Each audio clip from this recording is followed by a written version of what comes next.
Երբ մարդը սուտ է խոսում, նա ստիպված է սուտը ստի վրա դարսել, սուտը ստով ծածկել, շղթաներ ստեղծել։ Օրինակ, եթե ես ասում եմ այսօր գնացել եմ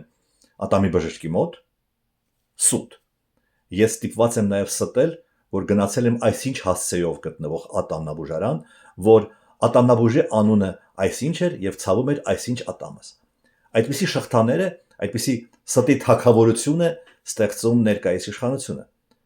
Բերեմ երկու շղթայի օրինակ, որտեղ ամեն մի օղակը անհեթեթ է։ 44-օրյա պատերազմում մեղավոր են նախկինները, որոնք թալանում էին բանակը եւ զենք չէին առնում, մեղավոր են ռուսները, մեղավոր են ռուսների գործակալները,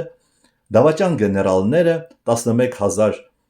դասալիքները եւ այլն, կարելի է անվերջ շարունակել։ Կամ մեկ այլ շղթա։ Կաթողիկոսը Ռուսաստանի գործակալ է, կաթողիկոսը ցանկանում է Մայր Աթոռը տեղափոխել Էջմիածնից ուրիշ երկիր, նա ցանկանում է թալանել Էջմիածնի գանձարանը, եպիսկոպոսները մանկապիղծ են եւ այլն։ Դարձյալ անվերջանալի շղթա է։ Այսինքն մի սուտը մյուսով ծածկում են, դարսում են մի սուտը մյուսի վրա։